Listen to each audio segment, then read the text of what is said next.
Nii, ma hoiatan ette, mul läheb natuke üle aja. Aga aasta on möödunud, kallid erakonnakaaslased.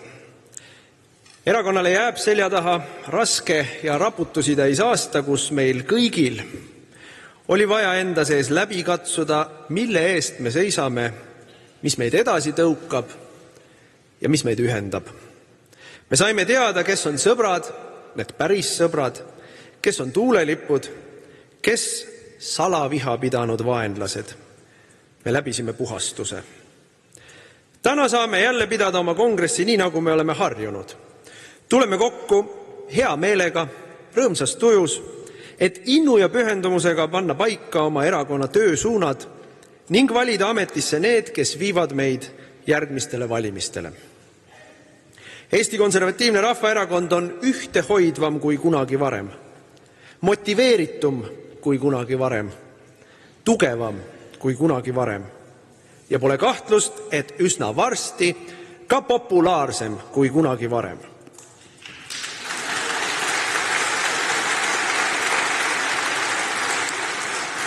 Ma tänan kõiki erakonnakaaslaseid ja valijaid, kes usaldasid.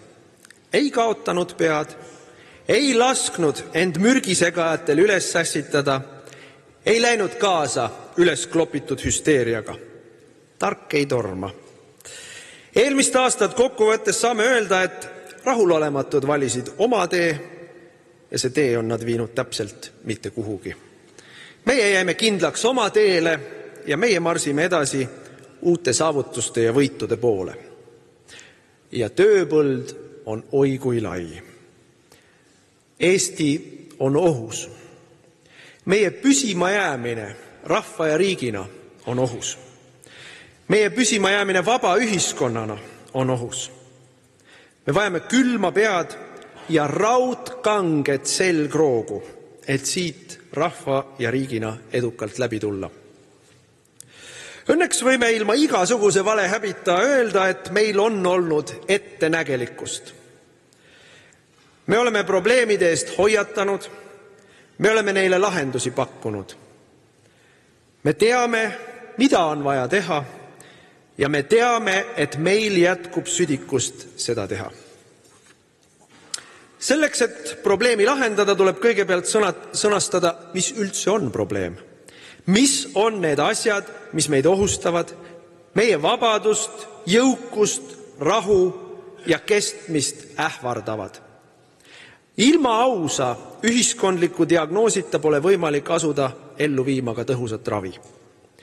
Meie probleem ongi juba pikki aastaid olnud suuresti see, et liberaalne leer on nii kinni oma valelikes või reaalsusest irdunud loosungites, et ta ei saa probleemi ausalt diagnoosida.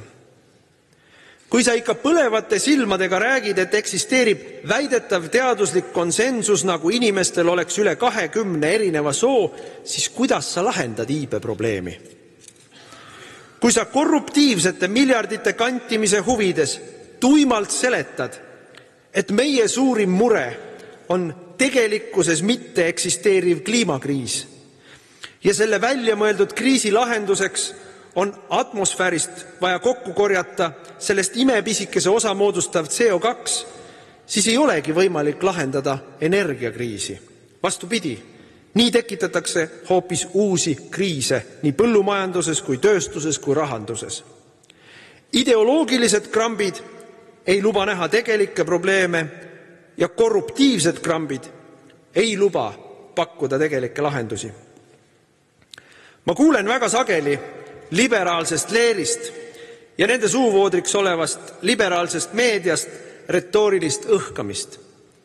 Aga mis siis teie lahendus on? Aga palun, 101. korda räägin üle. Alustame lihtsatest lähtekohtadest. Eesti on rahvusriik.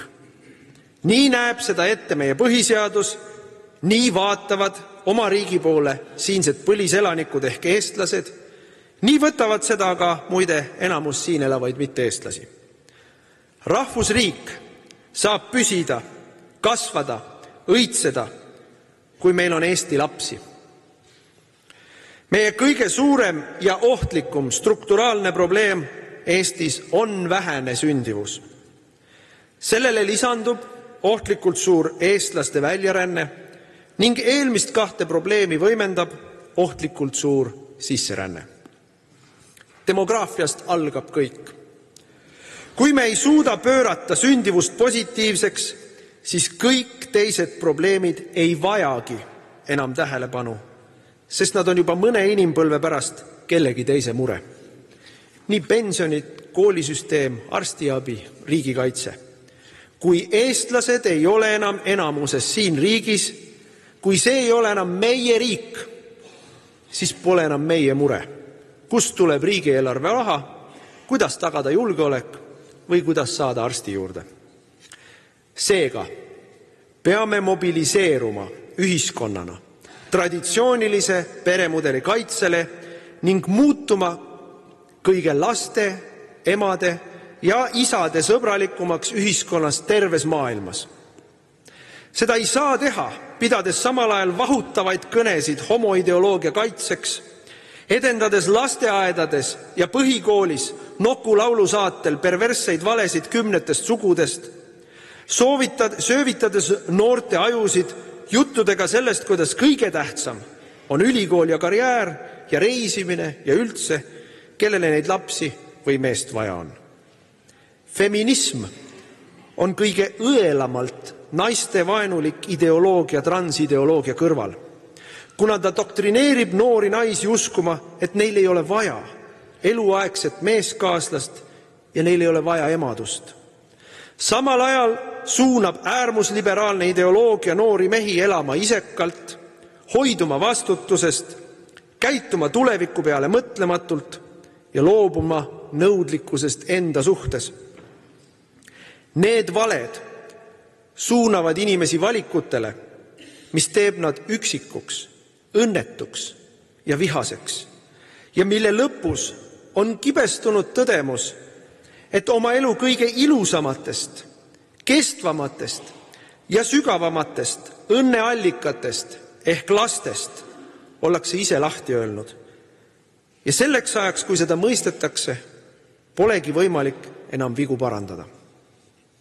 Jah, kui tahame Eestis jõuda selleni, et meil sünniks lapsi, kes räägivad eesti keeles, mõtlevad eestlastele omaseid mõtteid, aitavad tulevikus käimas hoida enda vanemate ja vanavanemate tervishoidu ja pensionisüsteemi, siis kõige tähtsam on saavutada just hoiakute ja väärtuste muutus.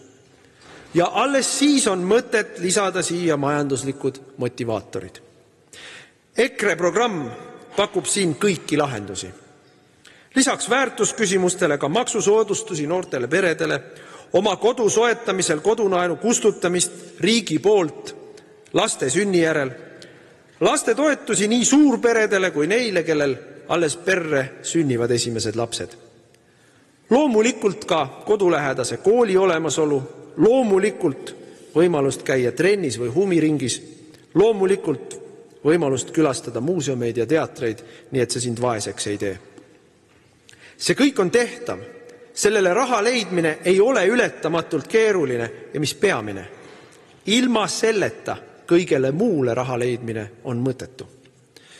Niisiis, probleem number 1 on iive ja lahendus on maha homo- ja transideoloogia, toetame emasid, isasid ja nende väikeseid põnne nii palju, kui on vaja, nii kaua, kui on vaja.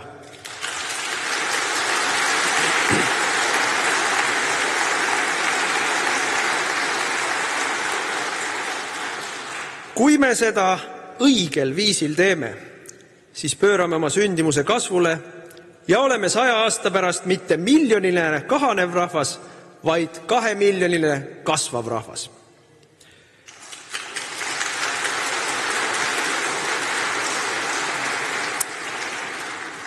Mõistagi ei piisa ka 2 miljonist, et olla peremees oma põlisel kodumaal, kui me ei suuda kontrollida immigratsiooni.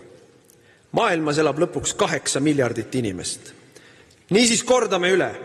Me ei nõustu massiimmigratsiooniga.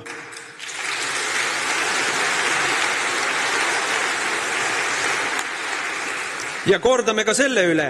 Eestisse toimub praegu massiimmigratsioon. Massilisem kui kunagi varem meie ajaloos. Mitte ainult ei kasva hirmu äratava kiirusega moslemite hulk meie kodumaal. Mitte ainult ei ole plahvatuslikult kasvanud mustast Aafrikast pärit sisserännanute hulk. Meie põhimass tuleb nii nagu Nõukogude okupatsiooni ajal idast, slaavi riikidest. Kogu oma hüsteerilise slaava ukrainitamise retoorika varjus, mida reformikad meile viimased 3 aastat on pähe määrinud, on nad samal ajal tegelenud kõige ulatuslikuma venestamisega, mida me oleme näinud alates Karl Vaino või Stalini ajast. Me lükkame kategooriliselt tagasi ka mõtteviisi, nagu oleks eestlaste väljavahetamine meie põlisel kodumaal kuidagi põhjendatav majanduslike argumentidega. Tööjõupuudus või ka majanduskasvu ergutamine ei saa olla põhjuseks Eesti üleujutamisel võõra rahvaga. Meie majandus peab kohanema olemasoleva tööjõu võimalustega ja olemasolev tööjõud tuleb kohandada meie majanduse vajadustega. Ning siin peab riik olema aktiivseks abiliseks, pannes haridussüsteemi tööle vastavalt meie majanduse vajadustele, mitte ohverdades rahvusriiki ja ainsat eestikeelset kohta maailmas kellegi lühiajalise kasumi soovile. Kõigele lisaks me ju teame, et jutt tööjõu vajadusest on jultunud vale. Mitte keegi ei soovi Eestisse tuua kõrge kvalifikatsiooniga tööjõudu ehk luua kõrgepalgalisi töökohti. Sellele pole ka muide mingit takistust. Sisse soovitakse tuua just nimelt madala kvalifikatsiooni ja madala palgaga tööjõudu, sest see jagab ühiskonnas rikkust ümber töövõtjatelt tööandjatele, kuna võimaldab lakkamatult suruda alla palka nii immigrantide hulgas kui siinsete põliselanike jaoks, jättes sedasi rohkem raha tööandjale. Harimatud, kultuuritud, agressiivsed lihttöölised Aafrikast, Kesk-Aasiast või slaavi riikidest on viimane asi, mida Eesti vajab. Ma annan siinkohal selge lubaduse. Kui valija meid peaks võimule aitama, siis mitte lihtsalt ei keera me immigratsiooni kinni, me keerame selle tagasi.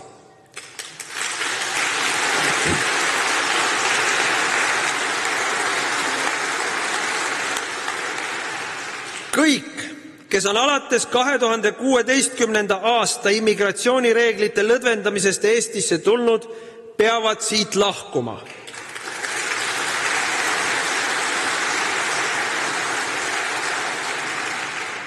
Me hakkame võõraid deporteerima, kui vaja, siis massiliselt.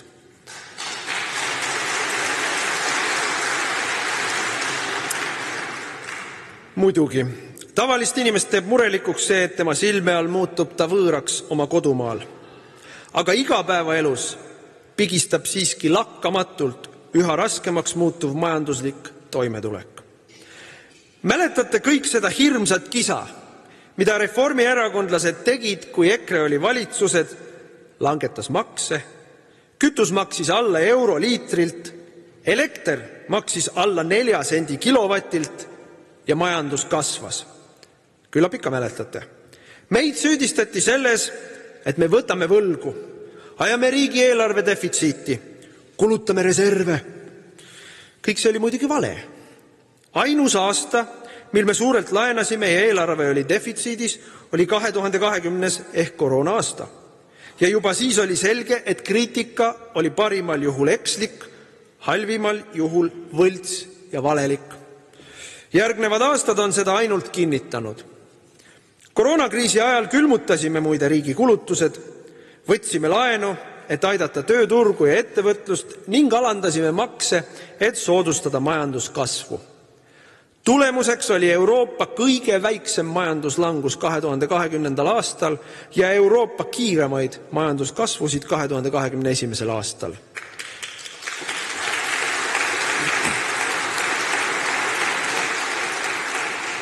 Koos majanduskasvuga tuli ka maksulaekumiste kasv, ning eelarve defitsiidi kiire taandumine.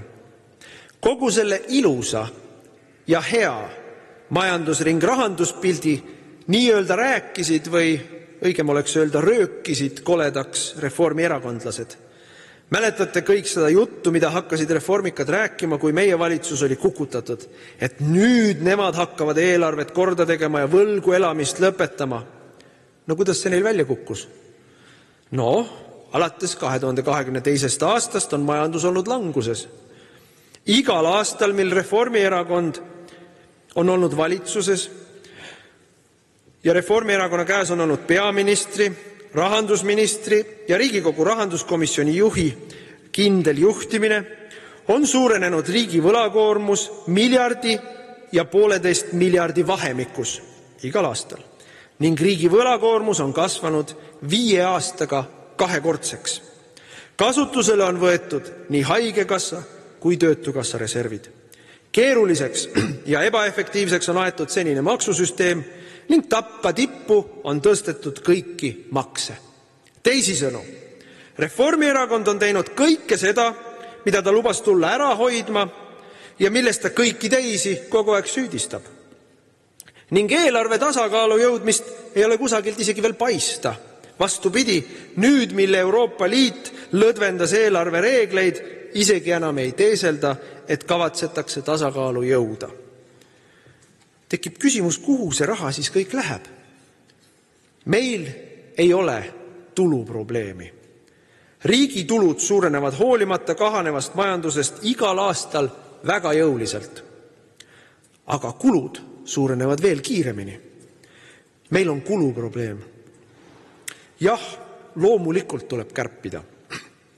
Nii bürokraatiat kui ebaefektiivset asjaajamist. Aga ka kärpimisega tegeleb liberaalne režiim meil valelikult ning korruptiivselt. Meile üritatakse sirge näoga selgeks teha, et kraapides kokku mõni miljon väikekoolide ja laste huvihariduse pealt, võttes ära mõnisada 000 koduste emade tervisekindlustuse lõpetamisega, jättes tegemata teede hoolduse, suudetakse tasakaalu viia enam kui miljardiline puudujääk. See on ju häbiväärne valetamine. Ei, nõrgemate ehk laste, emade ja suurperede käest ära võtmise asemel tuleb ära lõpetada suur varastamine.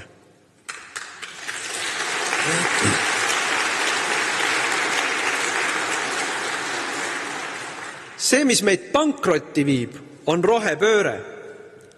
2,6 miljardit meretuulikutele, 300 miljonit maismaale, 5 või 6 miljardit Rail Balticule. Me maksame juba täna juhitamatute energiatootjate subsideerimiseks aastas üle 100 miljoni euro.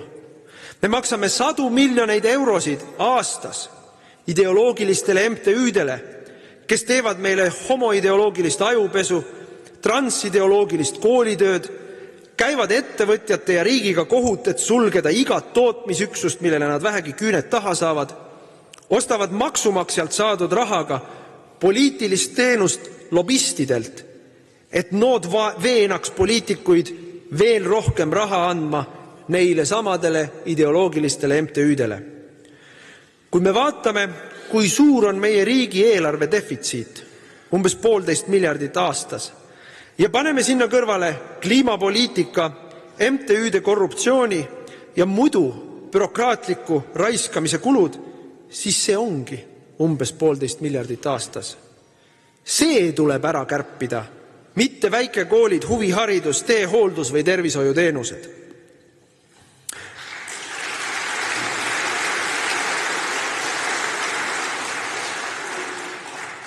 Meile etendatakse viimasel ajal suurt teatrit nimega Kes pakub suurema protsendi riigikaitsekulusid. Loomulikult peame me panustama riigikaitsesse. Kui vaja, rohkem kui seni. Aga ärme lase end lollitada protsendi maagial. Küsimus ei ole protsendis. Küsimus on selles, mida, kui palju ja kui kiiresti me vajame. Fakt on see, et viimane uus võimekus, mille Eesti sai, oli rannakaitsevõimekus ja see otsustati ära 5 aastat tagasi EKRE valitsuses oleku ajal. Fakt on ka see, et hoiatasime 2023. aasta alguses, et me ei tohi õhinapõhiselt ja entusiastlikult ära anda oma relvi, laskemoona, pioneerivarustust Ukrainasse, sest see jätab meid kaitsetuks. Kulub aastaid, enne kui saame asenduse ja asendamine omakorda maksab kordades rohkem kui see, mis meil oli, sest nõudlus ja inflatsioon on löönud hinnad lakke. Rääkimata sellest, et vahepeal olemegi kaitsetud. Siis süüdistati meid, nagu ikka, putinismis. Aga mina küsiks, kes see tegelik Kremli käsilane on? Kas see, kes relvitustab Eesti ja ajab meid pankrotti, või see, kes näeb probleemi ette, hoiatab selle eest ja pakub alternatiivseid lahendusi? Lahendus ei ole ajada taga riigieelarves tootemiks kujunenud protsenti, vaid hankida kohe kõik vajalik, luua kohe kõik uued võimekused ja katta see ära riigikaitse laenuga, mis järel muuta laenu tagasimakse riigikaitse kulu osaks järgmisteks aastakümneteks.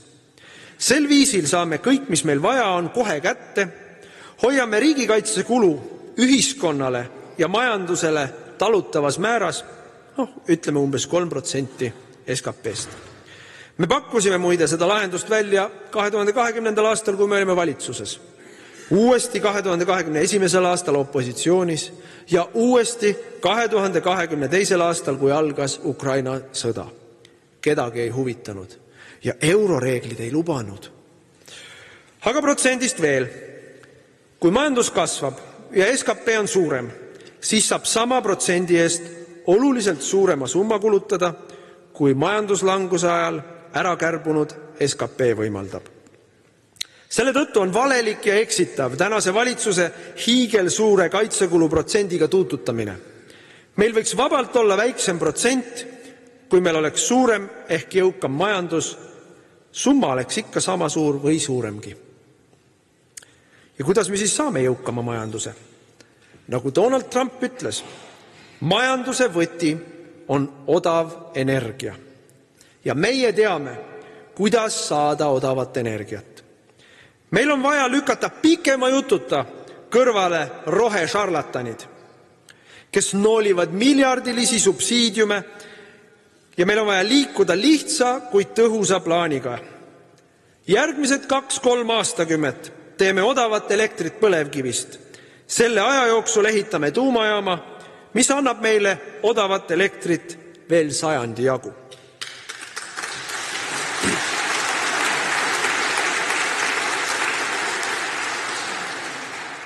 Põlevkivi elekter on meid teeninud 100 aastat.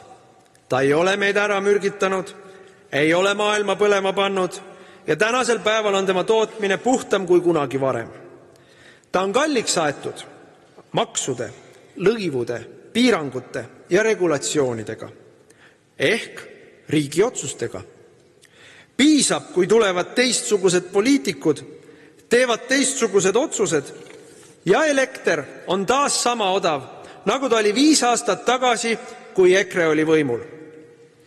See annab meie kodumajapidamistele, pange nüüd tähele, kodumajapidamistele aastas enam kui miljardi jagu vaba raha kulutada asjadele, millega oma elu paremaks teha.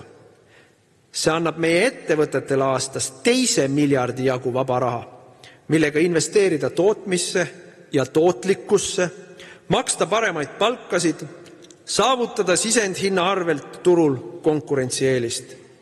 See paneb meie majanduse ja tööstuse mürinal käima, tekitab korralikke töökohti, kasvavat palka, eksporti ja maksutulu. Meie majanduspoliitika teine sammas on maksualandused.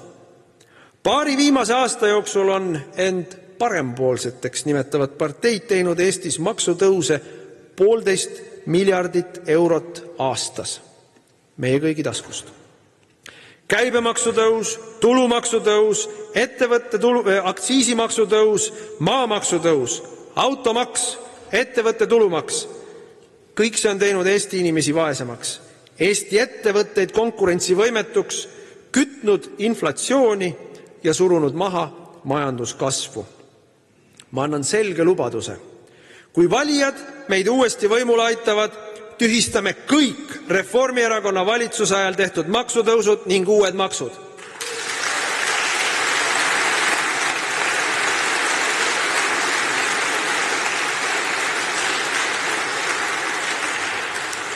Automaks kaob esimesest päevast.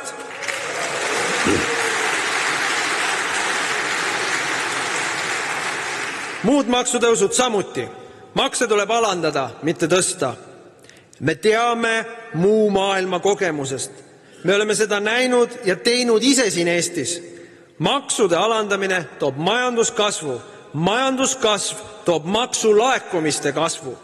Kui me liidame sellele raudse käega läbi viidavad kärped kliimapöörde ja MTÜ-tamise vallas, siis pole kahtlust, et lahendame ära korraga 2 reformikate jaoks üle mõistuse käivat probleemi.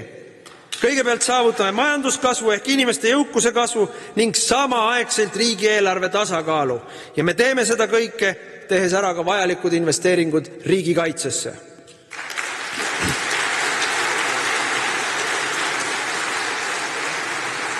Nüüd vaadake ja õppige, liberaalid, ja ärge kunagi enam seletage, et teil pole lahendust. Ikka on. Meie lahendus algab lihtsalt käpardite minema löömisest võimutüüri juurest.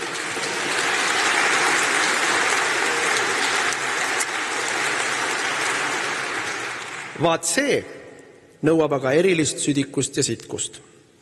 Me näeme ju, kui tugev on ringkaitse, mis hoiab liberaalset režiimi võimul. Eesti ei ole siin kuidagi erandlik. Lääne maailm liigub väga kiiresti demokraatia lõpu suunas. Süvariik on päris ja ta on halastamatu. Kui meil ei õnnestu lõpetada jõustruktuuride, uurimisorganite ja prokuratuuri aina avalikum ja jultunum sekkumine poliitikasse, oleme me väga varsti tagasi samasuguses ühiskonnas, kust me 35 aasta eest põgenesime. On muide tähelepanuväärne, et need, kes kõige rohkem räägivad õigusriigist, on kõige usinamad õigusriigi likvideerijad. Õigusriik tähendab kõige lihtsamalt ära seletades seda, et seadused kehtivad kõigile võrdselt, kogu aeg ja ühesuguselt. Et see, mis on kuritegu näiteks pagari puhul, on kuritegu ka ministri või politseijuhi puhul. Et see, kui miski pole olnud siiamaani kuritegu, ei saa muutuda kuriteoks lihtsalt sellepärast, et nii on hea võtta rajalt maha võimule ebamugavaks muutunud inimesi. Gert Kingo mõisteti süüdi asjas, mille kohta prokuratuur oli varasemalt väljastanud kirjaliku kinnituse, et sellises asjas kriminaalset midagi ei ole. Karistati tingimisi vangistusega teo eest, mille puhul kõik teised Riigikogu liikmed on seni jäänud igal moel karistamata. See ongi õigusriigi lõpp. Kui EKRE saadikule mõeldakse käigu pealt välja kriminaalasi milleski, mis kellegi teise puhul pole kunagi varem olnud kriminaalasi. Kersti Krachti solgutati 4 aastat kriminaalasjas selle eest, et ta tegi oma tööd. Täitis erakonna valimislubadusi. Aitas koroona ajal Eesti ettevõtteid. Sundis ametnikke tööle. Kõike seda peab prokuratuur korruptsiooniks, rahapesuks, mõjuvõimuga kauplemiseks. Õnneks naeris kohus selle välja. Kohus purustas prokuratuuri väited, justkui müünuks EKRE mingit poliitilist hüve. Samas mõisteti Kracht ikkagi süüdi toimingupiirangu rikkumises, kuna ta oli varem saanud õigusnõu advokaadibüroolt, millelt Rahandusministeerium hiljem võttis hankega õigusliku analüüsi. Õigusbüroo valiti välja ministeeriumi rutiinse hankeprotsessiga. Kracht ei osalenud hankeülesande koostamisel, meeskonna moodustamisel, võitja valimisel või tulemuste kinnitamisel. Kuid ta viibis ministeeriumis paaril koosolekul ja lisati paari meilivahetusse, kus seda hanget arutati. Sellest piisas, et talle määrata tingimisi vangistus. Prantsusmaal võetakse justiitsputšiga rajalt maha kõige populaarsem opositsioonijuht presidendi valimistel, kusjuures põhjus on praktiliselt sama nagu Kert Kingol, väidetav kuluhüvitiste väärkasutus. Kas pole mitte huvitav kokkusattumus? Rumeenias võetakse justiitsputšiga rajalt maha juhtiv opositsiooniline presidendikandidaat. USA's üritati ja jõuti päris lähedale, et võtta justiitsputšiga rajalt maha juhtiv opositsiooni presidendikandidaat. Ning kui see ei õnnestunud, üritatakse praegu viia läbi justiitsputši, et takistada tal valitseda ehk ellu viia poliitikat, millele on küll rahva mandaat, kuid mille vastu on üdini korrumpeerunud süvariik. Saksamaal käib rida kohtuprotsesse, mille ainus eesmärk on keelustada juhtiv opositsioonierakond AfD. Opositsioonipoliitikuid vahistatakse lihtsalt valitsusvastaste säutsude ja seisukohtade avaldamise pärast nii Saksamaal kui Suurbritannias. See on muster ja see muster on üle-euroopaline. Me näeme, kuidas jõustruktuurid ja justiitssüsteem on rakendatud opositsiooni tagakiusamise, mahasurumise ja likvideerimise teenistusse. Sellele tuleb vastu hakata.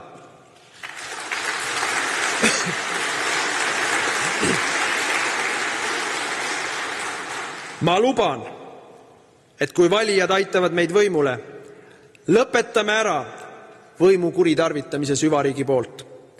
Eesti vajab põhjalikku justiitsreformi. Kaadrid otsustavad kõik. Tänane prokuratuur tuleb võimust joobnud jupijumalatest tühjaks lüüa. Võimu kuritarvitanud prokurörid aga ise kohtu alla anda.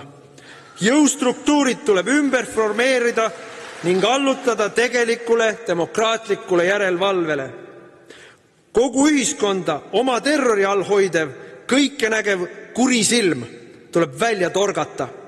Seadustega tuleb keelata kõige ja kõigi jälgimine, pealtkuulamine, andmebaasides sobramine ja salajaste andmekogude pidamine. Kui kohtud jätkavad liberaalse režiimi poliitilise prostituudi rollis, tuleb Riigikogu otsusega kõik kohtunikud ametist vabastada ning ameteid uuesti ükshaaval täitma hakata.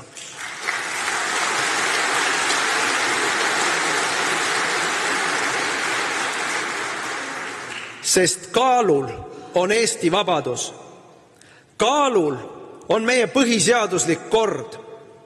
Me oleme jõudnud sinnani, kus põhiseaduslikud institutsioonid, mis peaks tagama, et kodanike põhiseaduses ette nähtud õigused ja vabadused oleks kaitstud, on kujunenud nende vabaduste likvideerijateks. Õiguskantsler ei kaitsnud Kert Kingot poliitilise kriminaalasja eest, vaid näägutab veel takka prokuratuuri valelikke süüdistusi õigustades.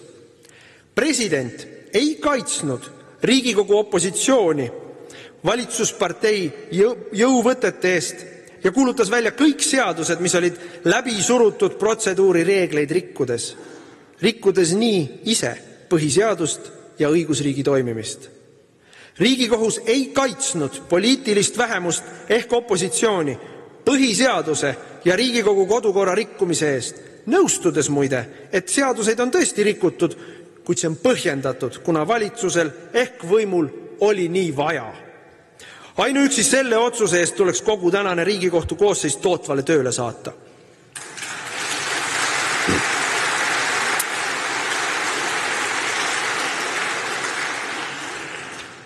Muidugi, see kõik võib tunduda tavakodanikule, kes on mures oma töökoha ja maksmata arvete pärast pisut kauge või abstraktne. Aga ta ei ole. Vastupidi. On nii, nagu Donald Trump ütles enda justiitstagakiusamise kohta. Kui nad saavad seda teha mulle, saavad nad seda teha igaühele. Kui Eestis on võimalik justiitsputšiga muuta valitsust, muuta Riigikogu fraktsioonide koosseise, takistada seaduste vastuvõtmist või kuulutada ilmselged seaduse rikkumised omade poolt seaduslikuks, siis ei ole kellegi õigused ja vabadused kaitstud. Me oleme olukorras, kus põhiseaduslikud institutsioonid ise on muutunud ohuks põhiseaduslikule korrale. Sellist Eestit meie ei taha. Üks oluline asi veel. Kui keegi arvab, et pea õlgade vahele tõmbamine, vait olemine, võimuga kaasa jooksmine päästab ta hammasrataste vahele jäämisest, siis ta eksib rängalt. Totalitaarne võim ei hooli. Ta on tujukas. Ta ei hoia ka omasid. Ta ei jäta meelde varasemat lojaalsust, kui sa tõrkuma hakkad. Ei, see ei ole lahendus, kui üritad olla nähtamatu või mängid surnut. Vastu tuleb hakata. Neil peab olema halvem kui meil. Neid on vähem kui meid. Neil pole mingit tegelikku toetust erinevalt meist. Nad kardavad erinevalt meist.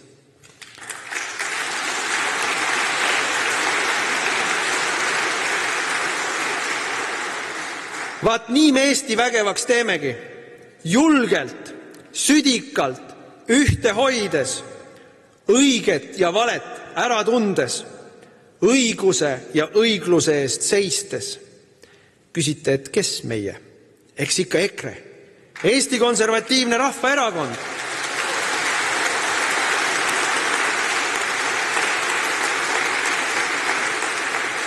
Mitte keegi teine peale meie ei oska, ei taha, ei suuda Eestit parema homse poole pöörata. Sest ükskõik mis on probleem, lahendus on alati üks. EKRE, Eesti eest!